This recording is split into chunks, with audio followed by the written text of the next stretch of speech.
जय हिंद दोस्तों, मैं अरविंद शर्मा, अंबिका क्लासेज उदयपुर। बच्चों, आज अपन आगे बढ़ रहे हैं कंप्यूटर फंडामेंटल के अंदर और टॉपिक का नाम है टाइप्स ऑफ कंप्यूटर। कितने टाइप्स के कंप्यूटर है, कौन कौन से कंप्यूटर आए, कैसे कैसे यूज आए, कैसे कैसे यूज आए, कितने टाइप के कंप्यूटर है। करें स्टार्ट। देखो बच्चों, टाइप्स ऑफ कंप्यूटर में से एक क्वेश्चन फिक्स है, आता ही है, हर बार आता है, हर एग्जाम में आता है। मेमोरी में से 2 क्वेश्चन आते हैं, फिक्स है। सीपीयू में से भी एक क्वेश्चन आता है, फिक्स है। और जनरेशन ऑफ कंप्यूटर में से भी एक क्वेश्चन आता है, ये फिक्स है। ये तो फिक्स है, ज्यादा भी आ सकते हैं। तो आज का जो टॉपिक है वो इंपॉर्टेंट है, इसको समझना बच्चों। थोड़ा सा कंसेप्चुअल है और थोड़ा सा इनके बीच में जो अंतर है उसकी बाउंड्री तैयार करनी है कि ये आए तो ये करना है, ये आए तो ये करना है। अच्छे ढंग से सुनना। मनीषा कुमारी सर बीसीडी बता दो, बता देंगे। बाइनरी कोडेड डेसिमल लास्ट में बता देंगे आज, है ना, लास्ट में बता देंगे।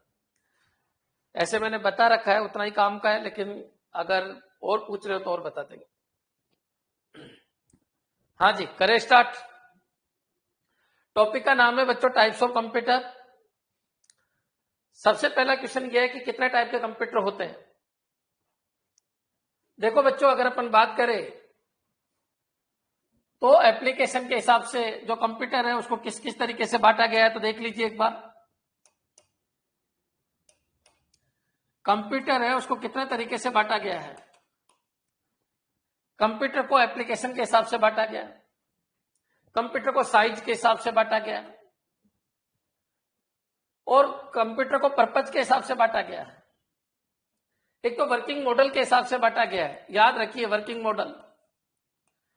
मॉडल के हिसाब से बांटा गया है या एप्लीकेशन के हिसाब से बांटा गया है। एक ही बात है, वर्किंग मॉडल या किस तरीके का वो काम करता है, उसका वर्किंग मॉडल क्या है, उसकी एप्लीकेशन क्या है, वो काम कैसे करता है, इसके हिसाब से कंप्यूटर को अपन 3 भाग में बांटते हैं। सबसे पहला है एनालॉग, दूसरा है डिजिटल और तीसरा है हाइब्रिड। एक एक को समझाऊंगा अच्छी तरीके से। तो बच्चों, वर्किंग मॉडल के हिसाब से या एप्लीकेशन के हिसाब से कंप्यूटर को 3 तरीके से बांटा गया है, एनालॉग, डिजिटल और हाइब्रिड। अगर अपन बात करें साइज के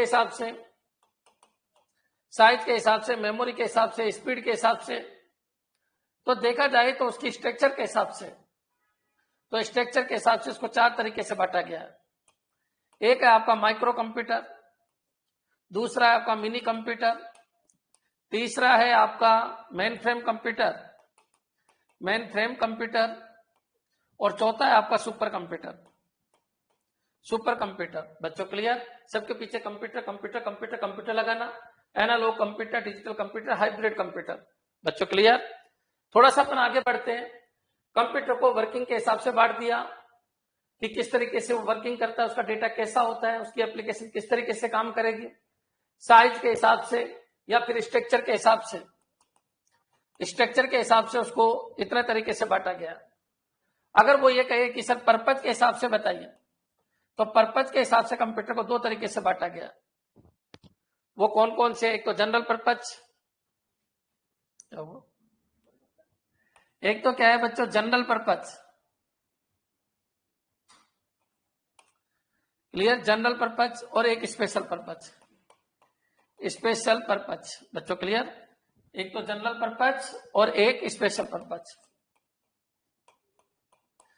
एक है बच्चों स्पेशल पर्पज।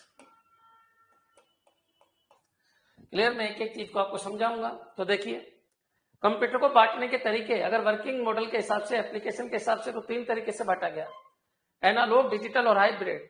साइज और स्ट्रक्चर के हिसाब से तो माइक्रो, मिनी, मेन फ्रेम और सुपर, और पर्पज के हिसाब से तो जनरल पर्पज और स्पेशल पर्पज। क्लियर बच्चों? चलिए स्टार्ट करते हैं। सबसे पहला पॉइंट अपन जो ले रहे हैं वो देखिए, वो है एनालॉग कंप्यूटर कौन से, डिजिटल कंप्यूटर कौन से और हाइब्रिड कंप्यूटर कौन से। बच्चों मैं एक एक को स्टार्ट कर रहा हूं। सबसे पहले वर्किंग मॉडल के हिसाब से, एप्लीकेशन के हिसाब से एनालॉग होता है, डिजिटल होता है, हाइब्रिड होता है। साइज और स्ट्रक्चर के हिसाब से माइक्रो, मिनी, मेन फ्रेम और सुपर होता है, और पर्पज के हिसाब से जनरल पर्पज और स्पेशल पर्पज होते हैं। तो कितने तरीके हो गए कंप्यूटर को बांटने के? बच्चों कंप्यूटर को 9 तरीके से बांटा गया, 4 और 3 7 और 2 9। देखा जाए तो कंप्यूटर को इन 9 बड़े बड़े टुकड़ों में बांटा गया, जिनमें से कुछ साइज के हिसाब से, कुछ पर्पज के हिसाब से, कुछ समझ में आ गया?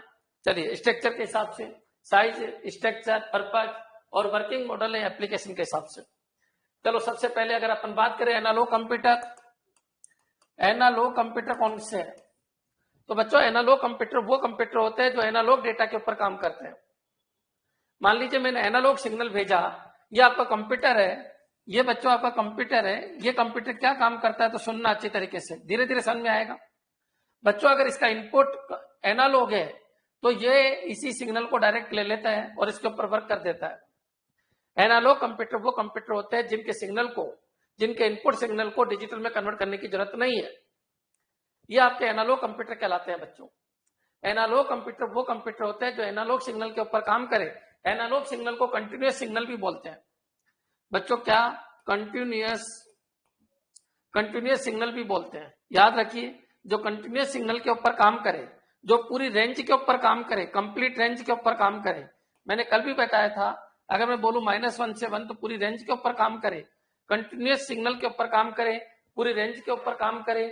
बच्चों जो एनालॉग सिग्नल को ले लेता है डायरेक्ट, एनालॉग सिग्नल के ऊपर ही वर्किंग कर देता है, इसको डिजिटल में कन्वर्ट करने की जरूरत नहीं है। आजकल के जो कंप्यूटर है वो तो 1010 में कन्वर्ट करते हैं। जो आजकल के कंप्यूटर अपन यूज करते हैं, जो डेस्कटॉप है, लैपटॉप है, पीडीए है, पाम टॉप है, हैंडल्ड है, स्मार्टफोन है, ये सब डिजिटल में काम करते हैं। लेकिन बच्चों कुछ कंप्यूटर ऐसे भी है जिनको 10 में डेटा को कन्वर्ट करने की जरूरत नहीं है। उन कंप्यूटर्स को अपन एनालॉग कहते हैं। एनालॉग कंप्यूटर का जो इनपुट होता है वो एनालॉग होता है, कंटिन्यूअस डेटा होता है, पूरी रेंज लेता है, डेटा की पूरी रेंज लेता है। बच्चों क्लियर? एनालॉग समझ में आ गया होगा। जैसे स्पीडोमीटर होता है, वोल्ट मीटर होता है, टेम्परेचर मीटर होता है, जिसको अपन तापमापी कहते हैं। बच्चों याद रखना, जो भी निडल वाले होते हैं ना, निडल वाले मीटर, ऐसे जो निडल चलती है, जिसमें एक निडल चलती है बच्चों, जिसके अंदर वो सब के सब एनालॉग कंप्यूटर होते हैं।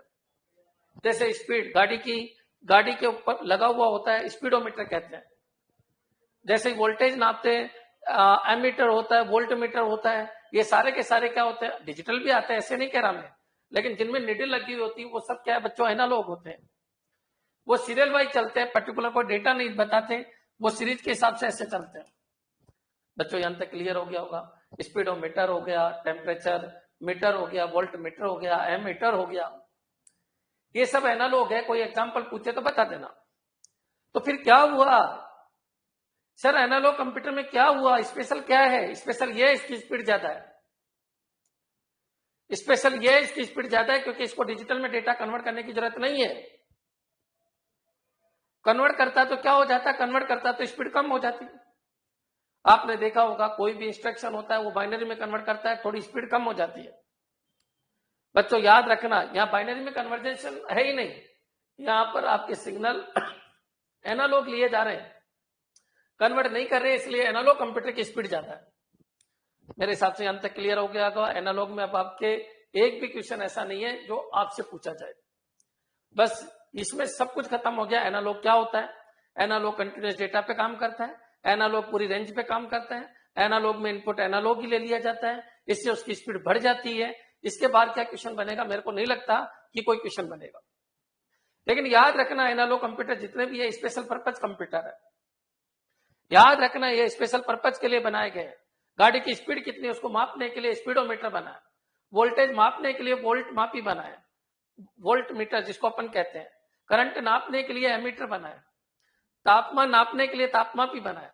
मतलब कोई अगर ये पूछ ले एनालॉग कंप्यूटर किस तरीके के कंप्यूटर होते हैं, तो स्पेशल पर्पज कंप्यूटर होते हैं। जैसे मैंने अगर बोला यहाँ पर, तो याद रखना स्पेशल पर्पज कंप्यूटर एनालॉग सारे के सारे स्पेशल पर्पज होते हैं, लेकिन सारे स्पेशल पर्पज एनालॉग नहीं होते। मैं जो वर्ड बोल रहा हूं उसको कैच कीजिए। एनालॉग कंप्यूटर जितने भी बने हैं वो सब के सब किसी स्पेशल पर्पज के लिए बने। लेकिन याद रखना, दुनिया के जितने भी स्पेशल पर्पज कंप्यूटर है वो सब एनालॉग नहीं है, उनमें डिजिटल भी है बहुत सारे। मैं जो वर्ड बोल रहा हूं क्या वो क्लियर है? क्या वो लाइन क्लियर है? क्या आपके क्लियर है? क्या वॉच जिसमें निडल है, जिसके अंदर नीडल है, स्मार्ट वॉच जिसके अंदर नीडल है, वो आपका एनालॉग है, और जो आपको डिजिट्स में डेटा शो करते हैं वो डिजिटल है। मैं जो वर्ड बोल रहा हूं उनको कैच कीजिए। सारे के सारे analogue computer special purpose computer है, लेकिन सभी स्पेशल पर्पज कंप्यूटर एनालॉग हो ये कोई जरूरी नहीं है। इस वर्ड को कैच कीजिए, क्वेश्चन आते हैं, क्या सत्य है क्या सत्य है। हाँ जी बच्चों, क्लियर है अंत तक? नेक्स्ट है। अब बच्चों अपन बात करते हैं डिजिटल कंप्यूटर की। डिजिटल कंप्यूटर क्या होते हैं तो समझना। डिजिटल कंप्यूटर वो कंप्यूटर होते हैं जो अपने जो इनपुट होते हैं उनको एनालॉग से पहले डिजिटल में कन्वर्ट कर लेते हैं। हाँ, डिजिटल में कन्वर्ट करेंगे, 100% डिजिटल में कन्वर्ट करेंगे। एनालॉग से पहले डिजिटल में कन्वर्ट कर लेते हैं, इसलिए इनकी स्पीड कम हो जाती है, लेकिन याद रखना इनकी एक्यूरेसी बहुत हाई होती है। जो डिजिटल कंप्यूटर्स होते हैं उनकी एक्यूरेसी बहुत ज्यादा हाई होती है। आप बताइए, एक छोटा सा कंसेप्ट है, एक वोल्ट मीटर ऐसा होता है जो ऐसे रीडिंग कर रहा है बार बार, और एक वो जिसके अंदर डिजिट शो हो रही है, एक्यूरेसी किसकी ज्यादा हाई होती है? डिजिटल कंप्यूटर की एक्यूरेसी हाई होती है। 3:40 डिजिटल कंप्यूटर बिल्कुल दिखा देता है 3:40 लेकिन आप बताइए एनालॉग कंप्यूटर में आपको एनालाइज करना पड़ता है। एक्यूरेसी में पूछे तो डिजिटल कंप्यूटर अच्छे हैं, लेकिन स्पीड में पूछे तो एनालॉग कंप्यूटर अच्छे हैं। और एनालॉग क्यों बने? स्पेशल पर्पज है। बच्चों आजकल ज्यादातर डिजिटल इंडिया सुनिए, वर्ड सुनिए, डिजिटल इंडिया, इसका मतलब पूरा का पूरा डिजिटलाइजेशन हो रहा है। एनालॉग तो कम होते जा रहे हैं, धीरे धीरे समय के साथ कम होते जा रहे हैं। अब जो जमाना है वो डिजिटल कंप्यूटर्स का है। आप बताइए डिजिटल कंप्यूटर की बेनिफिट क्या है? कुछ भी काम करा लो जनरल पर्पज के लिए बने। आपको कुछ नहीं करना, हार्डवेयर को चेंज नहीं करना, आप केवल सॉफ्टवेयर डालो और काम करवा लो। टाइप करना है तो हार्डवेयर मत बदलो आपके कंप्यूटर का, बस आपको वर्ड एक्सेल पावर पॉइंट जो भी डालना है डालिए और काम करवा लीजिए। एनालॉग ऐसे नहीं थे। स्पीडोमीटर में तुम वोल्ट नाप सकते हो क्या? वोल्टेज नाप सकते हो क्या? स्पीडोमीटर में तुम करंट नाप सकते हो क्या? नहीं। एनालॉग में हार्डवेयर भी बदलना पड़ता था। लेकिन बच्चों डिजिटल कंप्यूटर जब से आए आपको हार्डवेयर नहीं बदलने, याद रखिए आपको केवल सॉफ्टवेयर बदलने और मन में आए वो काम करवा लीजिए। क्या आपका कंप्यूटर आपको गाना नहीं सुनाता? क्या सुनाता है? क्या हार्डवेयर वही है क्या? बिल्कुल है। तो फिर चेंज क्या आया? आपने सॉफ्टवेयर बदल दिया, विंडोज मीडिया प्लेयर यूज कर लिया, वीएलसी मीडिया प्लेयर यूज कर लिया। तो डिजिटल कंप्यूटर में क्या हुआ? डिजिटल कंप्यूटर अच्छे हैं, लेकिन बच्चों एक जगह थोड़ा सा कम है, स्पीड कम है, एक्यूरेसी हाई है। सॉफ्टवेयर बदलते जाइए, डिजिटल कंप्यूटर में सॉफ्टवेयर बदलते जाइए, पर्पज बदलते जाइए। जनरल पर्पज है, कुछ भी यूज कीजिए, जनरल पर्पज है। जनरल स्टोर होते हैं ना, साबुन भी मिल जाएगा, तेल भी मिल जाएगा, टॉवल भी मिल जाएगा, मन में आए वो सब कुछ मिल जाएगा, वो जनरल पर्पज है। जनरल पर्पज समझ में आए क्या?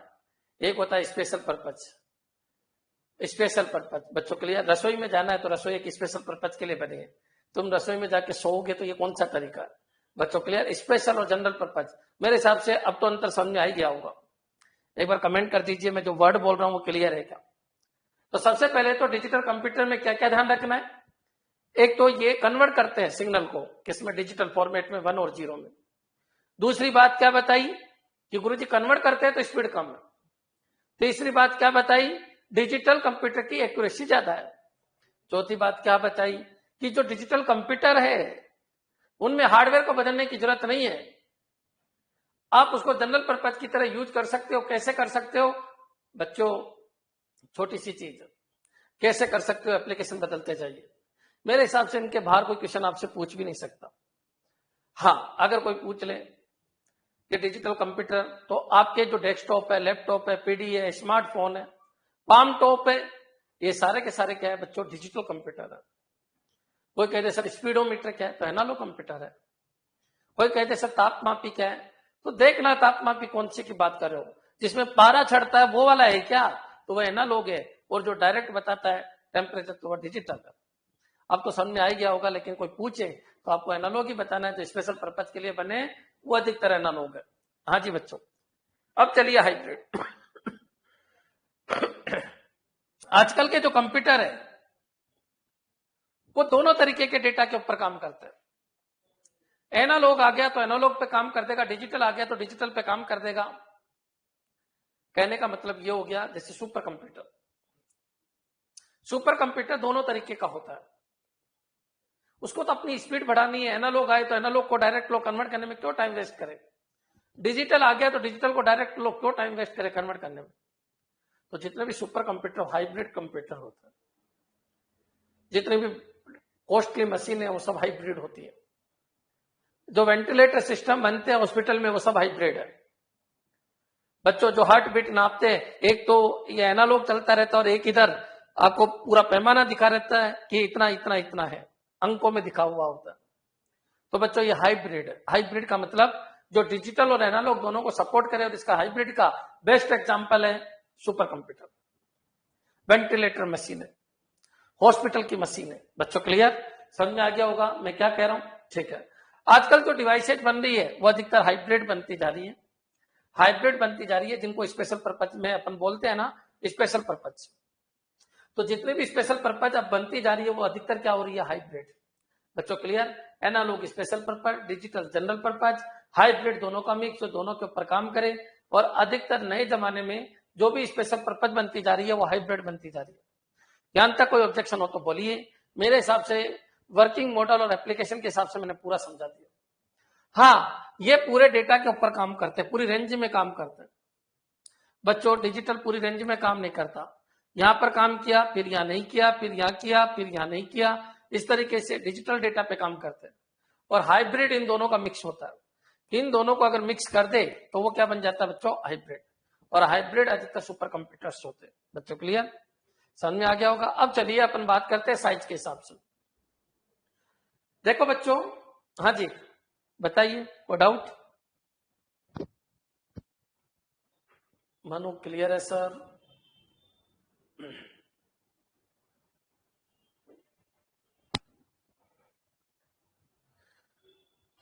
क्लियर है ना? ठीक है।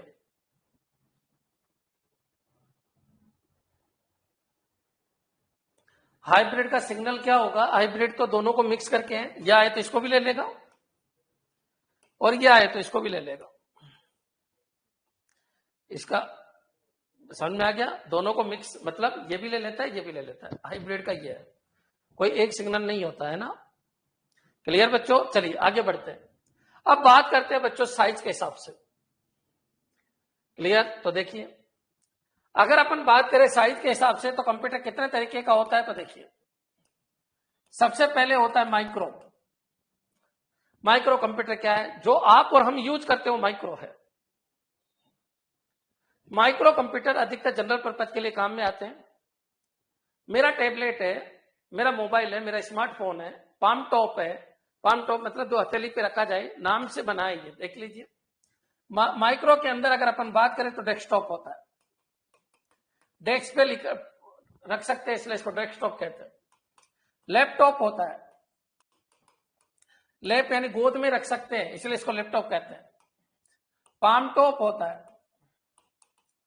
पाम टॉप होता है क्योंकि पाम यानी हथेली में रखा जा सकता है, जिसके अंदर सारे स्मार्टफोन आ गए, आपके स्मार्टफोन जितने भी आ गए वो सब है। बच्चों टैबलेट होता है, टैबलेट होता है बच्चों क्लियर। और पीडीए होता है, personal data assistant, personal digital assistant, sorry personal digital assistant, personal digital assistant. बच्चों क्लियर, तो चलिए स्टार्ट करते हैं। डेस्कटॉप इसलिए नाम पड़ा, कई बार पूछ लेता है छोटे एग्जाम में, डेस्कटॉप इसलिए नाम पड़ा क्योंकि इसको टेबल पे रख के अपन इस पे काम कर सकते हैं। ये सब माइक्रो के पार्ट है, डेस्कटॉप है, लैपटॉप है, पाम टॉप है। पाम टॉप जो हथेली में रखा जाता है, आपकी हथेली में क्या आ सकता है, आपकी हथेली में स्मार्टफोन आ सकता है। लैपटॉप आप जानते ही हो, डेस्कटॉप आप जानते ही हो, इससे साइज, इससे इसकी साइज छोटी होती है। ये पोर्टेबल है, ये पोर्टेबल नहीं है। अगर कोई पूछे बच्चों इन दोनों में अंतर बताइए, तो ये पोर्टेबल नहीं है, ये पोर्टेबल है, ये पोर्टेबल है बच्चों, ये पोर्टेबल है, ये पोर्टेबल है, गड़बड़ लिख दिया, ये पोर्टेबल है, ये पोर्टेबल नहीं है। इन दोनों में अंतर देखा जाए, इसकी साइज बड़ी है, इसकी साइज थोड़ी छोटी है। ये दोनों ही जितने भी माइक्रो आए वो जनरल पर्पज के लिए आए।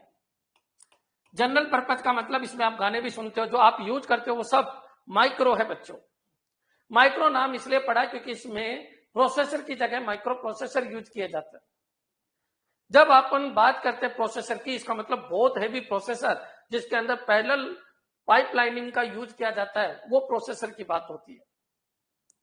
बच्चों इसको माइक्रो प्रोसेसर इसलिए कहते हैं क्योंकि छोटी चिप प्रोसेसर का काम करती है, जिसको माइक्रो प्रोसेसर कहते हैं। ये 4th जनरेशन में आए। ये कौन सी जनरेशन में आए थे बच्चों? 4th जनरेशन के।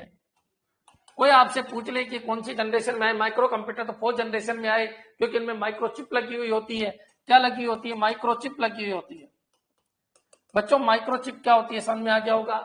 यानी छोटा सीपीयू लगा होता है जिसको माइक्रो चिप कहते हैं या प्रोसेसर कहते हैं।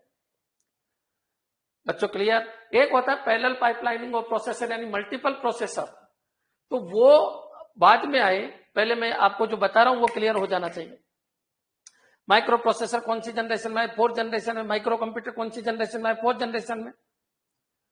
क्लियर? हाँ, इनसे पहले मेन फ्रेम भी आ गए थे, इनसे पहले भी आ गए थे, इनसे पहले बहुत कंप्यूटर आए बच्चों। क्लियर? लेकिन मैं आपको ये बता रहा हूं कि अगर कोई ये पूछे कि माइक्रो प्रोसेसर कौन सी जनरेशन में है, 4th जनरेशन। माइक्रो प्रोसेसर के आने या माइक्रो कंप्यूटर के बनने के फायदे बताइए। हर एक इंडिविजुअल बंदा अपने कंप्यूटर पे काम कर सकता है। सबके पास लैपटॉप हो गया, सबके पास स्मार्टफोन हो गया, सबके पास पीडीए हो गया। ये नहीं आए थे तब क्या होता था? ये नहीं आते थे, पूरे गांव में कोई एक कंप्यूटर हुआ करता था, बड़ा कंप्यूटर हुआ करता था। ये नहीं आए थे तब तक क्या था? तब तक बच्चों किसी को पता ही नहीं था डिजिटल क्या होता है, डिजिटल इंडिया क्या होता है। जब से सबके घर में माइक्रो कंप्यूटर आने लगे, माइक्रो प्रोसेसर आने लगे, माइक्रो कंप्यूटर आने लगे, तब से लोगों को पता चला कि कंप्यूटर पे ऐसे ऐसे काम कर सकते हैं। पहले तो टेप हुआ करता था, टेप चला के गाने सुना करते थे। तुम समझ पा रहे होगे ना? स्पेशल पर्पज चलते थे पहले। टेप चलाया, गाने सुनो, स्पेशल पर्पज कंप्यूटर हुआ करते थे। तुम समझ पा रहे हो मैं क्या कह रहा हूं? हाँ, बता रहा हूं। Personal digital assistant, personal digital assistant.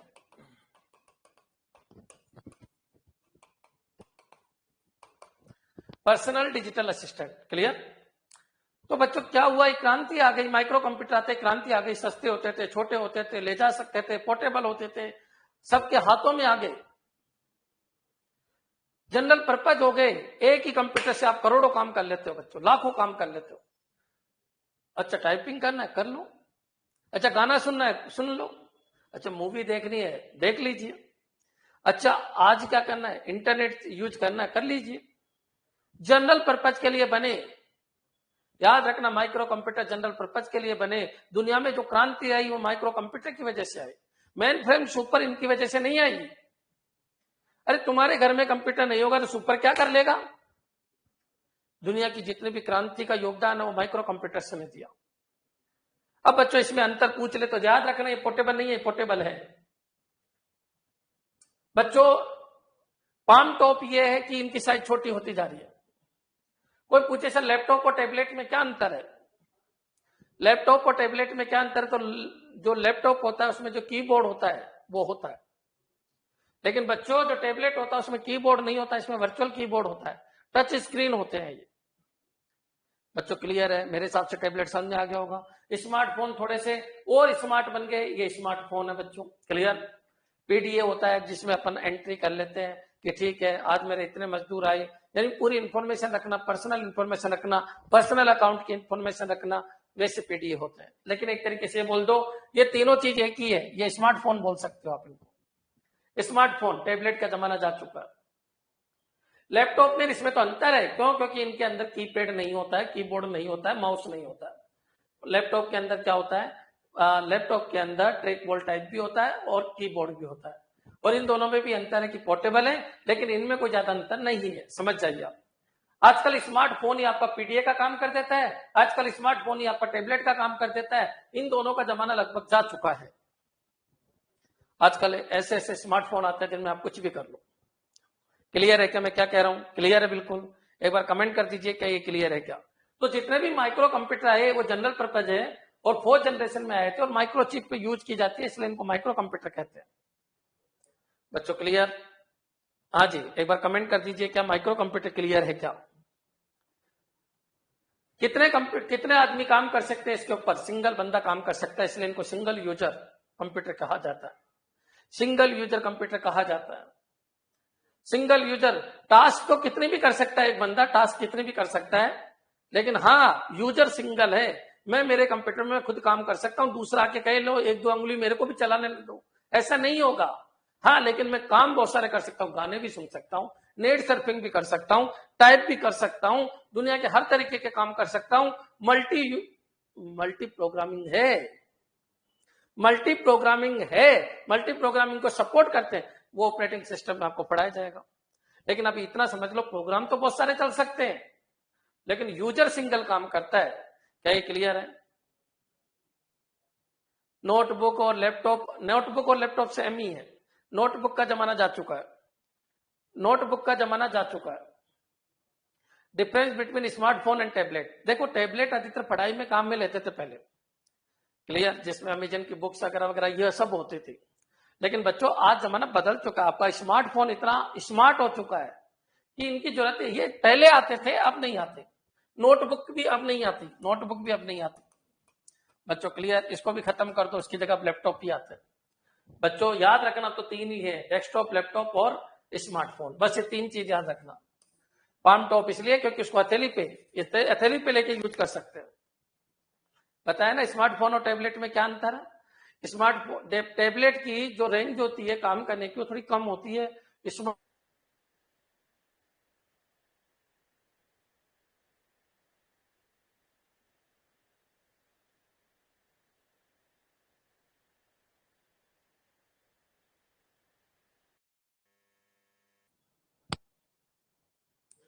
Clear है क्या?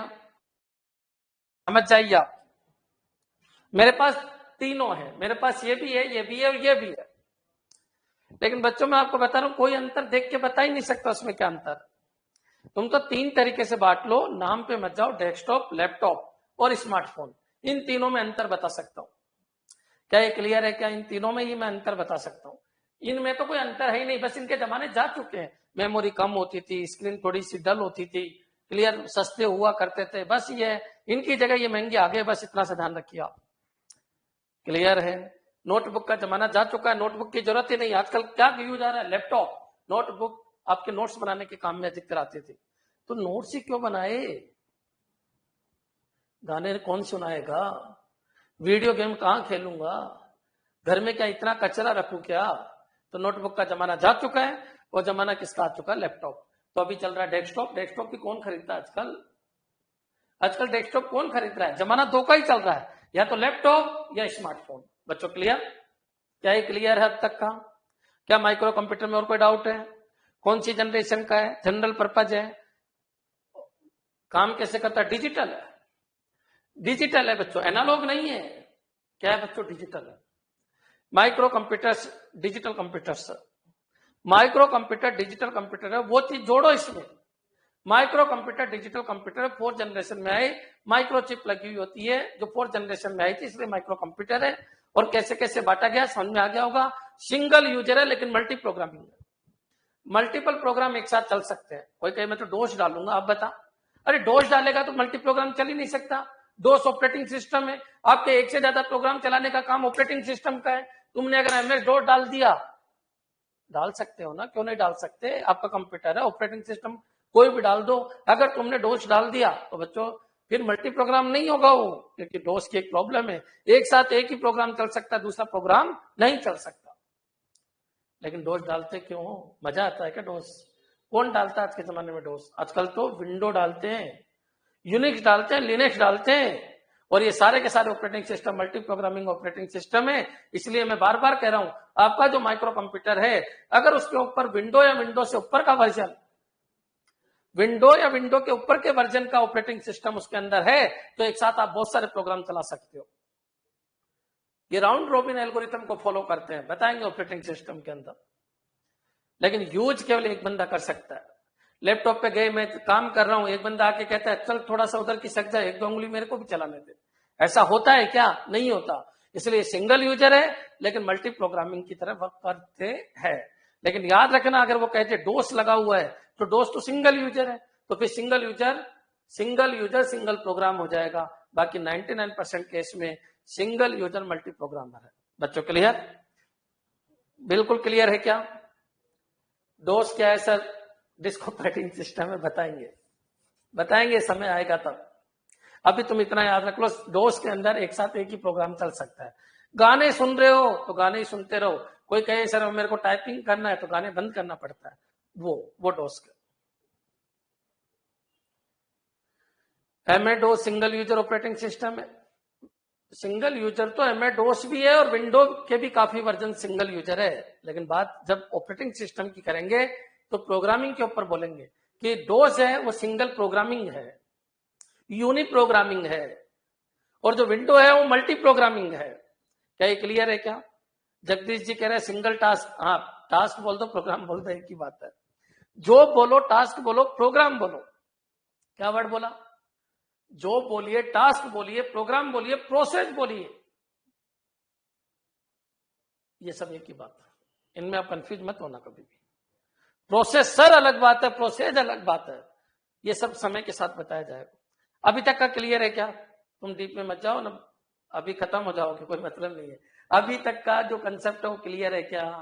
भाई मल्टीपल प्रोग्राम तो चल सकते हैं, लेकिन सिंगल यूजर है, एक साथ केवल एक ही बंदा काम कर सकता है। चलिए अब आगे बढ़ते हैं। अब बच्चों आए मिनी कंप्यूटर। मिनी कंप्यूटर, कोई कहे सर मिनी कंप्यूटर क्या है?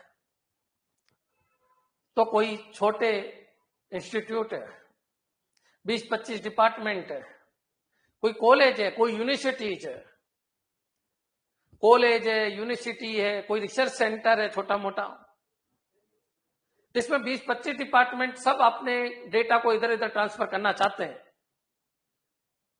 तो बच्चों फिर वो नॉर्मल कंप्यूटर से नहीं हो सकता।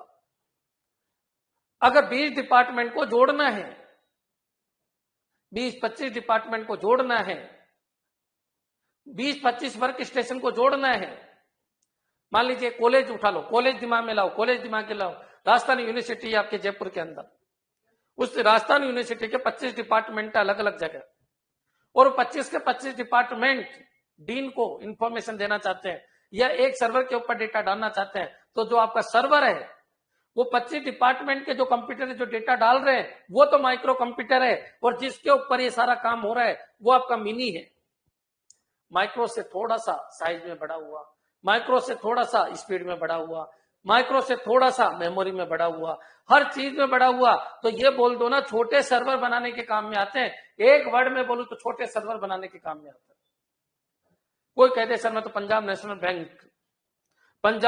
बैंक के जितने भी ब्रांच है इंडिया में सबको जोड़ना चाहता हूं। नहीं बच्चों, मिनी फेल हो जाएगा, मिनी फेल हो जाएगा। अंबिका क्लासेज में 20 कंप्यूटर उनको जोड़ना है, मिनी यूज कर सकते हो, एक लैब बनानी है मिनी यूज कर सकते हो, साइबर कैफे के अंदर मिनी यूज कर सकते हो।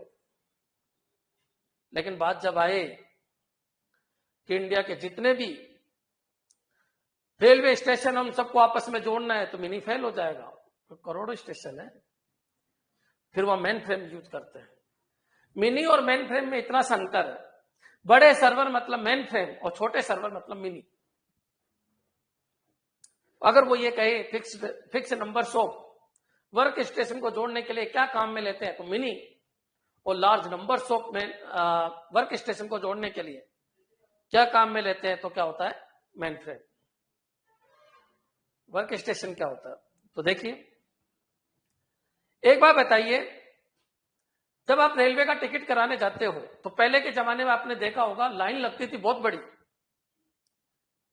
मोदी जी के आने से पहले मैं आपको बता देता हूं, लाइन लगती थी बहुत बड़ी, रेलवे स्टेशनों पे लाइन लग जाती थी और एक एक बंदा टिकट करवाने जा रहा था। आप बताइए वो जो टिकट काउंटर पे टिकट कर रहा है क्या उसके कंप्यूटर में टिकट हो रहा है? नहीं, वो केवल एक वर्क स्टेशन है, उसका कंप्यूटर एक वर्क स्टेशन है। वो टिकट कौन काट के दे रहा है? सर्वर, जो कहीं दिल्ली में है या कोलकाता में या कहीं पर भी हो। उस सर्वर पे करोड़ों कोई अपना टिकट कैंसिल करा रहा है, कोई अपना टिकट बना रहा है, किसी का रिफंड चल रहा है, किसी का पेमेंट कट रहा है, किसी रेलवे लाइनों का यूज हो रहा है, कहां पर कौन सी ट्रेन चल रही है, किसकी मैपिंग कैसे हो रही है, इतना काम करता है वो सर्वर है। और जहां टिकट कटाने जा रहे थे वो वर्क स्टेशन है। फिर आई डिजिटल क्रांति बच्चों। मोदी जी ने बोला कि आप एक काम करो, क्यों जाते हो आप रेलवे स्टेशन पे, क्यों अपना टाइम बिगाड़ते हो, क्यों अपना पैसा खराब करते हो, क्यों अपना समय खराब कर रहे हो? आप एक काम करो, इंटरनेट से डायरेक्ट मेरे सर्वर से जुड़ जाओ और आपने घर पे भी आप टिकट बना सकते हो। उस समय मेरा कंप्यूटर भी वर्क स्टेशन हो गया। वर्क स्टेशन का मतलब समझ गए ना? आपका कंप्यूटर नहीं हो गया, वर्क स्टेशन हो गया, क्योंकि आपने कोई वर्क करने के लिए इसको यूज में ले लिया। वर्क स्टेशन के ग्रुप से ही सभी वर्क स्टेशन को जोड़ के सर्वर बनाया जाता है। समझ में आ गया होगा? क्या ये क्लियर है? क्या वर्क स्टेशन क्या है? जहां पर कोई काम होता है, जहां कोई काम होता है बच्चों, क्लियर, वो वर्क स्टेशन। क्या आजकल जाते हो क्या रेलवे स्टेशनों पे जाते हो क्या? क्या बड़ी बड़ी भीड़ होती है क्या? बड़ी लाइन होती है क्या? पूरा दिन गुजार देते हो क्या? क्या बैंकों में जाते हो क्या? बैंकों में जाते हो क्या? क्या बैंकों में इतनी बड़ी बड़ी लाइन लगाते हो क्या? पैसे निकलवाने की कोशिश करते हो क्या? अरे पैसे कहाँ हैं? नोट देखे ही बहुत सारे लोगों को तो जमाने गुजर गए। लोगों को नोट देखे ही जमाने गुजर गए। पहले बंडल होता था जेब में, आजकल कहां गया बच्चों डिजिटल क्रांति? क्यों? कैसे आई डिजिटल क्रांति? मुकेश अंबानी लेके आया बच्चों। धन्यवाद दे दीजिए उसको। गालियां सब देते हैं लेकिन उसको धन्यवाद दे दीजिए। जो 400 रुपए में 1 GB आता था, वो आपको 200 रुपए के अंदर 2 GB पर डे दे रहा है। वो पर मंथ आता था, 4 GB पूरे महीने के लिए आता था। आज तुम फट रहे हो ना, उसके लिए धन्यवाद कर दीजिए, क्योंकि तुम्हारे सबके मोबाइल में जियो होगा। सबके लिए नहीं, लेकिन 90% के लिए होगा। कभी कभी उसको धन्यवाद भी कर दीजिए। न तो BSNL जैसी बहुत सारी कंपनियां थी, खूब कंपनियां थी, क्यों नहीं हुआ? खूब सरकारी कंपनियां थी, क्यों नहीं हुआ? समझ गए होंगे आप मैं क्या कहना चाह रहा हूं। ये वर्क स्टेशन बन गए हर घर के अंदर। और ये वर्क स्टेशन की अपनी इसकी साख देखो। वो रेलवे स्टेशन वाला केवल रेलवे का टिकट कर सकता था, लेकिन तुम्हारे वर्क स्टेशन को देखिए। कभी तुम PNB के सर्वर से जुड़ते हो, कभी रेलवे वाले सर्वर से जुड़ते हो, कभी तुम वीडियो गेम ऑनलाइन खेल लेते हो, कभी तुम PUBG खेलते हो, कभी तुम फेसबुक चलाते हो, कभी तुम व्हाट्सएप चलाते हो। इतने भयंकर वर्क स्टेशन बन गए बच्चों। इसको ही तो डिजिटल क्रांति कहते हैं। इसी को डिजिटल क्रांति कहते हैं। कभी सोचना, और इसके लिए सुबह सुबह उठ के एक बार मुकेश अंबानी को धन्यवाद कर देना बच्चों। गाली तो सभी देते हैं, लेकिन एक बार जरूर करना। क्लियर है बच्चों? ठीक है, अब थोड़ा सा अपन आगे बढ़ते हैं। अब बात है मिनी कंप्यूटर, तो मैंने समझा दिया छोटे सर्वर बनाने के लिए। अब छोटे सर्वर, कोई कहते 10-20 कंप्यूटर जोड़ना है, अरे भाई मिनी कंप्यूटर लाओ। सर पूरा PNB का सर्वर बनाना है, अरे वो तो मेन फ्रेम है। रेलवे को कंट्रोल करने के लिए एक सर्वर होगा, अरे वो तो मेन फ्रेम है। मेडिकल एसोसिएशन का एक सर्वर होगा, जो जितना भी मेडिकल काम चल रहा है, किसी को टैबलेट दी जा रही है, किसी को दवाइयां दी जा रही है, किसी की रिसिप्ट काटी जा रही है, ये सारी इंफॉर्मेशन गवर्नमेंट के पास पहुंचाता है, क्योंकि गवर्नमेंट ने फ्री सुविधाएं चला रखी है। तो बच्चों ये आपके मिनी का काम नहीं है, ये काम है मेन फ्रेम का। बहुत सारे डेटा को ढूंढा जाता है, एनालाइज किया जाता है, वो मेन फ्रेम। करोड़ों डेटा रेलवे की अगर मैं बात बताऊं ना बच्चों, 1 मिनट के अंदर 1.5 करोड़ एप्लीकेशन आती है। 1 मिनट के अंदर कोई कैंसिल कराता है, कोई ट्रेन को देख रहा है, कोई समय को देख रहा है, कोई क्या देख रहा है, और ऐसी शक्ति केवल किसके अंदर है? मेन फ्रेम के अंदर। बच्चों क्लियर?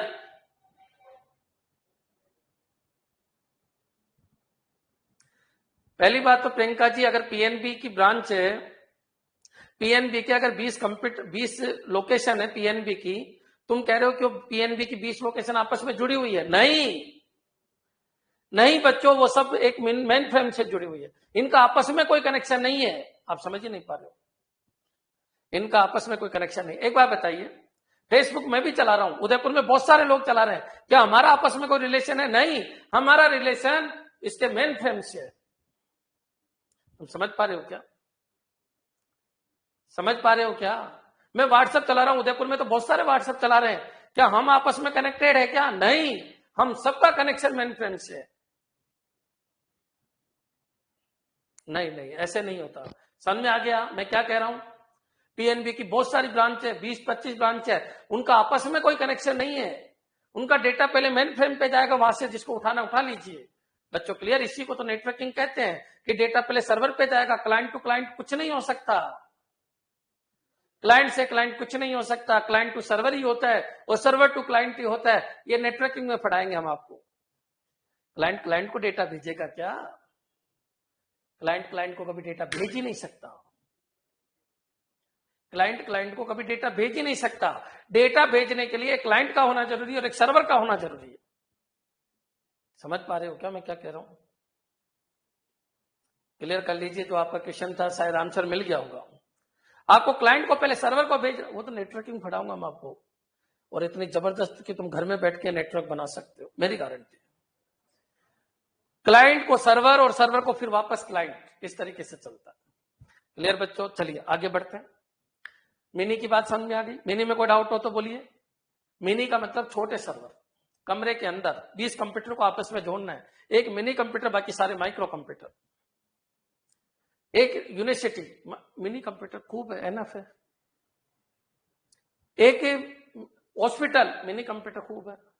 एक एजुकेशन संस्थान मिनी कंप्यूटर खूब है। मेरे बाबू को गेम खेलना है, अरे माइक्रो लाओ ना। बाबू को गेम खिलाना, माइक्रो लाओ। बाबू को अगर गेम खिलाना है माइक्रो लाओ, छोटे बच्चों को गेम खेलना है माइक्रो लाओ। समझ रहे हो मैं क्या कह रहा हूं? सर माइक्रो सर्वर बन सकता, कम मना किया माइक्रो ने सर्वर बनने के लिए, लेकिन हैंग हो के चलेगा? मजा आएगा क्या आपको? एक कंप्यूटर जोड़ दिया, 2 जोड़ दिया, 3 जोड़ दिया, 5 जोड़ते जोड़ते उसकी सांसें फूल जाएगी। सर्वर और क्लाइंट बनाने के लिए सॉफ्टवेयर चाहिए। किसी को भी बना दो, तुम्हारी मर्जी है, उसको बना दो, उससे क्या फर्क पड़ता है। लेकिन बच्चों कभी सोचा करो, 200-300 कंप्यूटर का जोड़ना है, 20-25 कंप्यूटर का जोड़ना है और तुम्हारे कंप्यूटर में जोड़ना है, इसकी हार्ड डिस्क थोड़ी देर में फुल हो जाएगी। अब क्या करने की कोशिश कर रहे हो? कितने कंप्यूटर जुड़ सकते हैं? जब तक उसकी कैपेसिटी। एक बार बताओ मैं कितने किलो उठा सकता हूं, बताइए। पहले 5 किलो उठा के देखा, क्योंकि मतलब माइक्रो हूं। अगर मेरे को ही तुम बनाना चाहते हो, मेरे को आप सर्वर बनाना चाहते हो, तो चलो वजन उठा के देखते हैं। मैं कितना उठा सकता हूं? 5 किलो। 5 लोगों को जोड़ लिया। 10 किलो तो 10 लोगों को जोड़ लिया। अरे ये तो कैपेसिटी है आपके कंप्यूटर की, मेमोरी की, आपके कंप्यूटर के सीपीयू की। ये तो कैपेसिटी आपके मेमोरी की, आपके कंप्यूटर के हार्ड डिस्क की। अच्छे मजबूत हो तो 10 जुड़ जाएंगे, नहीं मजबूत तो 2 भी नहीं जुड़ेंगे। तुम समझ पा रहे हो क्या? और अच्छे मजबूत है तभी तो उसकी स्पीड ज्यादा है। मिनी की स्पीड ज्यादा है, मिनी का सीपीयू पावरफुल है। सीपीयू 1-2 नहीं, बहुत सारे सीपीयू लगाए जाते हैं, पैरेलल पाइपलाइनिंग होती है। सीपीयू की पैरेलल पाइपलाइन होती है। हार्ड डिस्क बहुत बड़ी बड़ी होती है, क्योंकि 20 डेटा भेजेंगे। अगर 20 कंप्यूटर डेटा भेजेंगे तो अगर एक टीबी लगा लिया तो बच्चों तो तुरंत भर जाएगी। तुम समझ पा रहे हो ना?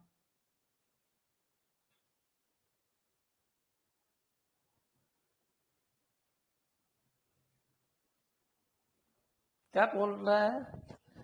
आ जाएगा, अभी आ जाएगा विनोद कुमार। मिनी कंप्यूटर के नाम पे क्यों जाते हो? कौन नाम पूछता है तुमको? बता देंगे फिर भी। क्लियर? यहां पर आ जाइए। क्या ये क्लियर है आपके? एक बार ये कमेंट कर दो, क्या ये क्लियर है? आज तक हजारों लाखों की संख्या में मिनी कंप्यूटर आए, रट लो। Clear?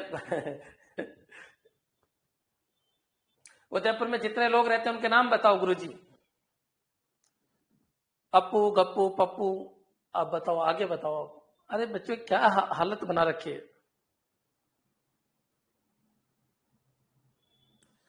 Computer lab also use mini computer sir? Yes, ये क्वेश्चन है। कंप्यूटर लैब बनाई जा रही है, मिनी कंप्यूटर यूज करो। माइक्रो कंप्यूटर कब तक साथ देगा? क्लियर है? माइक्रो कंप्यूटर को तुम सर्वर तो बना सकते हो, लेकिन कब तक बच्चों? क्लियर? नेक्स्ट। अब अपन आगे बढ़ते हैं मेन फ्रेम। तो मेन फ्रेम की अगर मैं बात करूं तो बच्चों रेलवे का मेन फ्रेम कंप्यूटर है, बैंकिंग सेक्टर के मेन फ्रेम कंप्यूटर है, इसरो के मेन फ्रेम कंप्यूटर्स। बच्चों क्लियर है? जहां पर भी बड़े सर्वर की जरूरत है। सुपर कंप्यूटर सर्वर में काम नहीं आते हैं।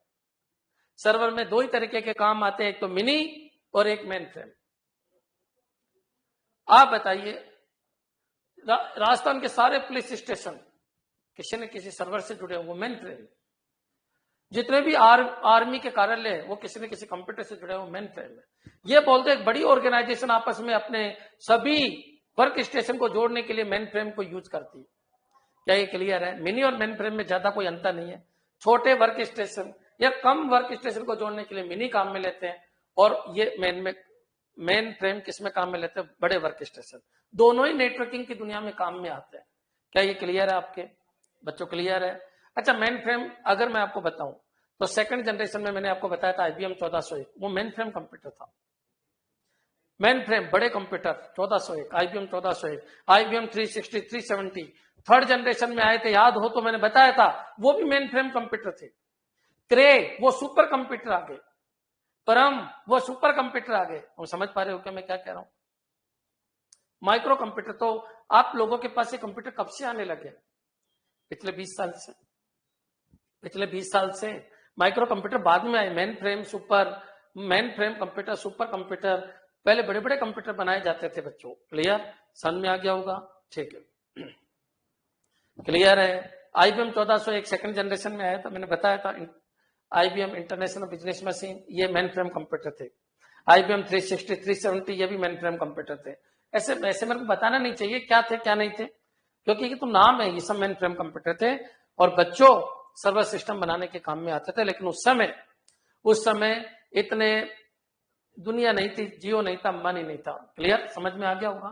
चलिए आगे बढ़ते हैं अपन नेक्स्ट। अब बच्चों बात करते हैं सुपर कंप्यूटर। एक है मेन फ्रेम और एक है सुपर, इन दोनों में अंतर क्या है?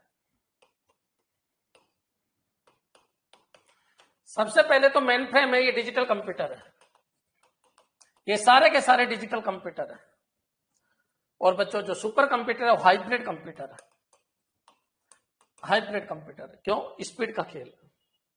मेन फ्रेम जब यूज करो, जब आपको सर्वर बनाने हैं, बहुत तरीके के एप्लीकेशन को चलाना है, बहुत तरीके के एप्लीकेशन को, different types of number of application को अगर चलाना है, एप्लीकेशन बहुत ज्यादा है तो इसको यूज करो।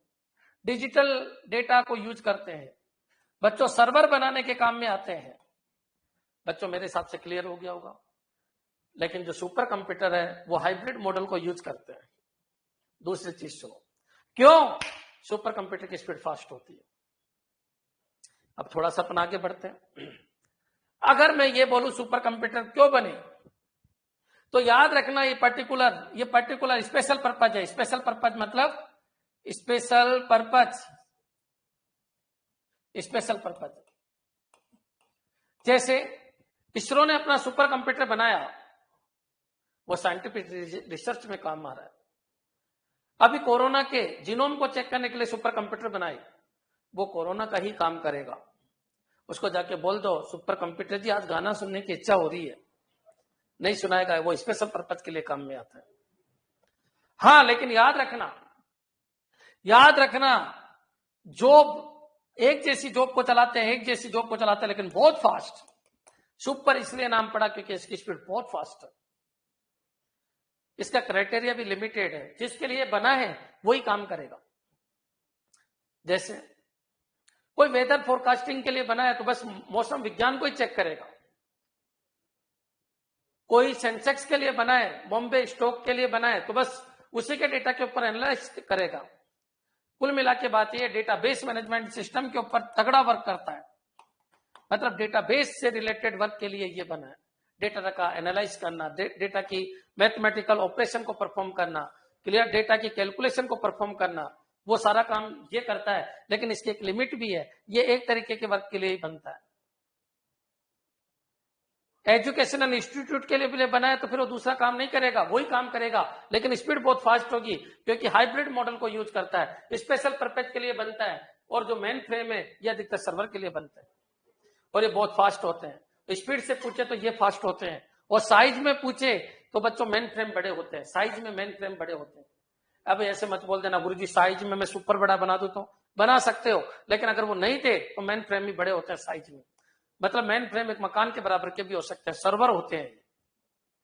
लेकिन बच्चों जब बात स्पीड की आएगी तो स्पीड में सुपर कंप्यूटर बहुत फास्ट होता है। मेमोरी भी इनकी बहुत फास्ट होती है। क्यों? क्योंकि करोड़ों अरबों डेटा उनके डेटाबेस में होता है जिनको एनालाइज करना पड़ता है। मेमोरी भी बड़ी होती है, स्पीड भी बड़ी होती है। साइज भी तुम ये बोल सकते हो इक्विवेलेंट है, या बड़ी हो सकती है या छोटी भी हो सकती है, साइज के ऊपर मत जाओ। बच्चों क्लियर। लेकिन याद रखना ये स्पेशल पर्पज के लिए बने, स्पीड बहुत फास्ट होती है, लेकिन इनका याद रखना ये किसी स्पेसिफिक वर्क के लिए बने होते हैं। तुम समझ पा रहे होंगे ना। लेकिन बच्चों ये आपके इंटरनेट की दुनिया के लिए बने, इनके ऊपर आप डिफरेंट डिफरेंट काम भी करवा सकते हो। बच्चों क्लियर, समझ में आ गया होगा मैं क्या कह रहा हूं। स्पीड सबसे ज्यादा फास्ट किसकी होती है? सुपर, नाम ही सुपर है। क्लियर, यहां तक क्लियर। लेकिन बात साइज की आएगी तो बहुत सारे मेन फ्रेम सुपर कंप्यूटर से बड़े और बहुत सारे सुपर मेन फ्रेम से भी बड़े, और दोनों ऑप्शन हो जाए तो साइज में मेन फ्रेम ही आंसर देना। क्लियर बच्चों, दोनों आ जाए तो साइज में मेन फ्रेम ही आंसर देना।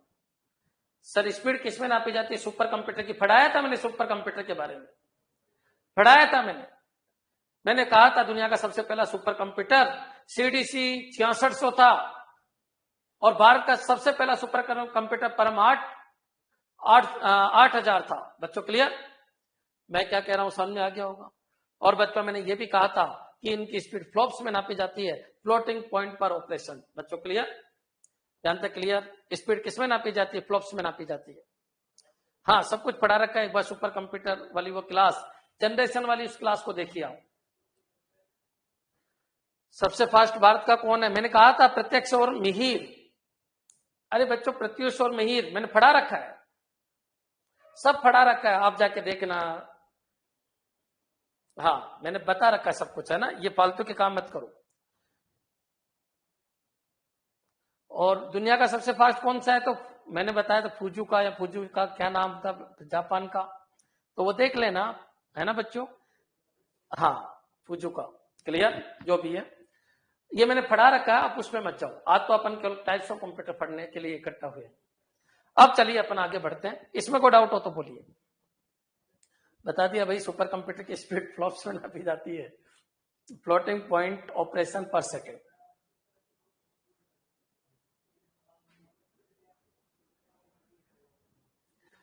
सर बड़े सर्वर बनाने के लिए क्या काम में लेते हैं? बैंकिंग सेक्टर में क्या काम आता है? मेन फ्रेम आता है।